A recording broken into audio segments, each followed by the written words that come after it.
Good morning to all of you. आज हम हिंदी के 13 चैप्टर पर्वत कहता शीश उठाकर कविता को पढ़ेंगे।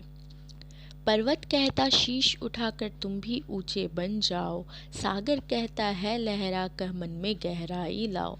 समझ रहे हो क्या कहती है उठ उठ गिर गिर तरल तरंग, भर लो अपने मन में मीठी मीठी मृदुल उमंग।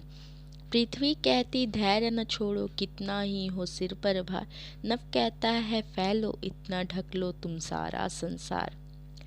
प्रस्तुत पंक्तियाँ हमारी पाठ्य पुस्तक कर्णिका के पर्वत कहता शीश उठाकर नामक पाठ से लिया गया है, जिसके कवि सोहनलाल द्विवेदी हैं।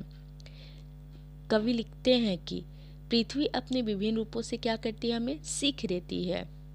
इसी तरह पहली पंक्ति में लिखा है पर्वत कहता शीश उठाकर तुम भी ऊंचे बन जाओ, सागर कहता है लहरा कर मन में गहराई लाओ। पर्वत शीश उठाकर कहता है कि तुम सब मेरे समान क्या करो, ऊंचे बनो।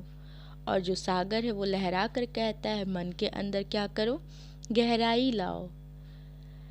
इन दोनों का भाव यही है कि पर्वत और जो सागर है वो क्या करता है, मनुष्य को महान और गंभीर होने की क्या प्रेरणा देता है।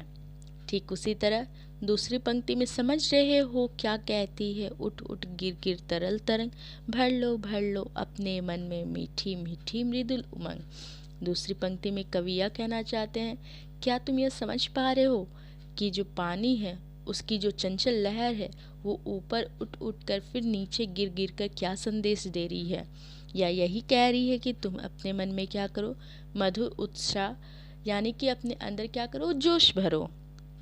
उसी तरह तीसरी पंक्ति में पृथ्वी कहती धैर्य न छोड़ो कितना ही हो सिर पर भार, नभ कहता है फैलो इतना ढक लो तुम सारा संसार। वैसे ही तीसरी पंक्ति में कवि कहना चाहते हैं कि पृथ्वी के सिर पर क्या है, बहुत ही अधिक भार है, और यह इतना भार होने के कारण भी यह इसे धैर्यपूर्वक क्या करती है, सहती रहती है और सबको धैर्यवान होने की प्रेरणा देती है।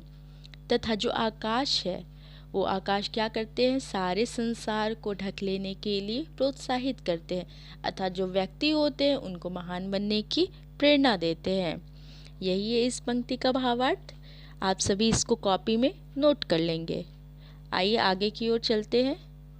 आगे कुछ शब्द के अर्थ दिए हुए हैं, जैसे पर्वत का मतलब होता है पहाड़, शीश का मतलब होता है सिर, सागर का मतलब होता है समुद्र, तरल का मतलब होता है बहने वाली चीज, तरंग का मतलब होता है लहर, मृदुल का कोमल या मुलायम, उमंग का उल्लास या खुशी। पृथ्वी का धरती, धैर्य का धीरज, भार का वजन, नभ का आसमान, संसार का दुनिया। आगे कुछ मौखिक प्रश्न दिए गए हैं, इन प्रश्नों के उत्तर दो। पहला क्वेश्चन है पर्वत क्या कहता है, तो इसका आंसर होगा पर्वत हमेशा ऊंचा होने का संदेश देता है। दूसरा क्वेश्चन है तरल तरंग हमसे क्या कहती है, तो इसका आंसर होगा तरल तरंग मधुर उत्साह मन में भर लेने के लिए कहती है। तीसरा क्वेश्चन है इस कविता में कौन सी बात आपको सबसे अच्छी लगी, तो आप लोग इसे अपने से भी लिख सकते हैं, लेकिन इसका आंसर मैंने यहाँ पे लिखा है, इस कविता में नव की यह बात अच्छी लगी कि हमें इतना आगे बढ़ना चाहिए कि हम अपने अच्छे कामों से सारे संसार को जीत ले।